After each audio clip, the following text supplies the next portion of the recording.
quelle transition pour demain si on veut répondre aux besoins écologiques, sociaux et démocratiques, hein. Et une des questions qui nous semble importante, c'est la question de l'alimentation, du droit humain fondamental à une alimentation suffisante et saine. Et pour cela, il faut évidemment changer complètement le mode de développement agricole et les politiques qui régulent ce mode de développement.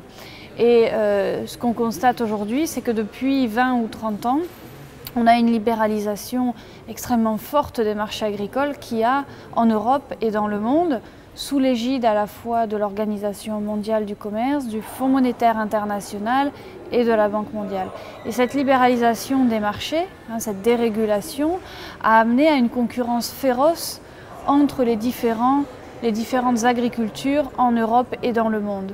Évidemment, les gagnants, c'est évidemment les agricultures qui sont soit les plus compétitives, c'est-à-dire qui ont les coûts de production les plus faibles, parce qu'ils ont les salaires les plus bas, parce qu'ils ont les règles environnementales les plus basses, etc. Soit parce que ce sont des agricultures ultra subventionnées comme aux États-Unis ou en Europe. Les perdantes, ce sont les agricultures paysannes qui respectent l'environnement, qui respectent le travail, etc. Ces agricultures sont évidemment au sud, puisqu'elles sont...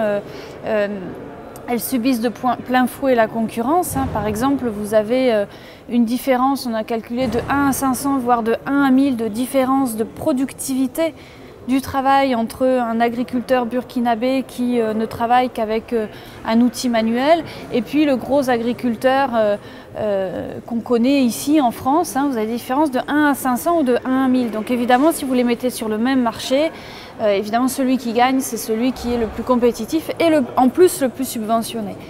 Donc des perdants, évidemment, c'est les agricultures paysannes du sud, mais aussi au nord, il y a énormément de paysans qui disparaissent. En France, par exemple, il y avait 1/3 de paysans dans la population active à la sortie de la Seconde Guerre mondiale. Il y en a 3% aujourd'hui et ça ne fait que diminuer. Et ce sont des paysans en moins dans un contexte de chômage de masse. Et un paysan en moins, maintenant, ça n'est pas quelqu'un en plus dans l'industrie, c'est un chômeur en plus. Donc voilà, on est dans un système qui marche sur la tête, un système aussi où la faim dans le monde est de plus en plus importante. On a dépassé récemment le milliard de personnes sous-nutries. Donc face à cette grave crise de l'agriculture, qui est une agriculture polluante, qui détruit le travail, qui ne nourrit pas le monde, et en tout cas une grande partie de la planète, qu'est-ce qu'on fait ? Et donc on se bat avec ATTAC, avec un tas d'autres forces au niveau européen, au niveau mondial, notamment avec Via Campesina, avec tout un tas d'autres associations, pour revendiquer le droit à la souveraineté alimentaire. C'est-à-dire le droit de chaque pays ou région du monde de décider sa propre politique agricole et alimentaire en fonction de ses propres besoins, si tant est qu'on ne fait pas de dumping vis-à-vis des autres pays. Et donc nous nous battons pour ce droit à la souveraineté alimentaire, nous nous battons pour la relocalisation des activités, et notamment les circuits les plus courts possibles et une agroécologie et une agriculture la plus écologique possible.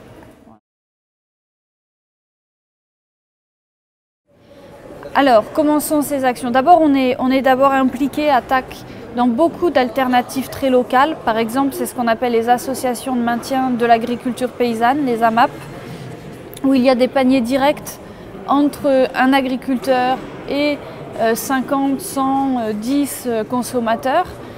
Ça, c'est ce qu'on appelle les AMAP en France, mais ça existe dans beaucoup d'autres pays et ça se développe. Donc il y a plein d'autres alternatives locales de ce type-là dans lesquelles les comités locaux ATTAC sont engagés avec d'autres.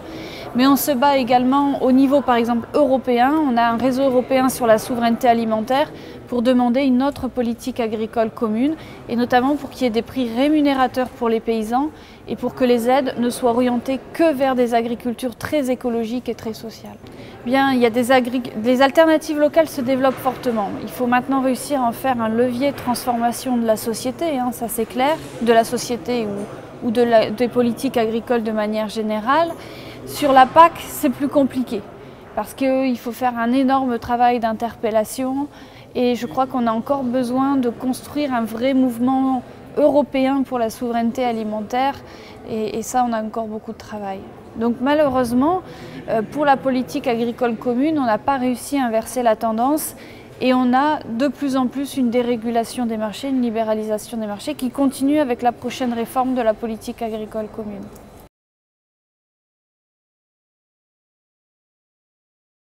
Alors, cette université citoyenne, d'abord c'est une université où on a invité beaucoup d'autres mouvements sociaux parce qu'ATTAC c'est vraiment un espace de convergence de plein d'organisations syndicales, associatives, citoyennes, etc. Donc il y a beaucoup de monde qui est venu d'autres organisations. Il y a aussi beaucoup d'invités internationaux et beaucoup d'ATTAC Europe et même du monde sont présents et on en est vraiment très heureux.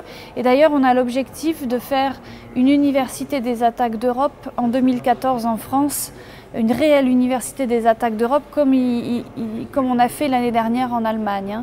Donc la dimension européenne et internationale est très importante pour nous, et notamment la dimension européenne parce que vous savez qu'on est dans une très grave crise de l'Europe, une très grave crise notamment démocratique, que l'Europe est à bout de souffle et qu'il est absolument nécessaire de contribuer à la construction d'un mouvement social européen pour proposer une autre Europe, parce que nous avons l'espoir d'une autre Europe et pour construire des luttes communes contre les politiques d'austérité.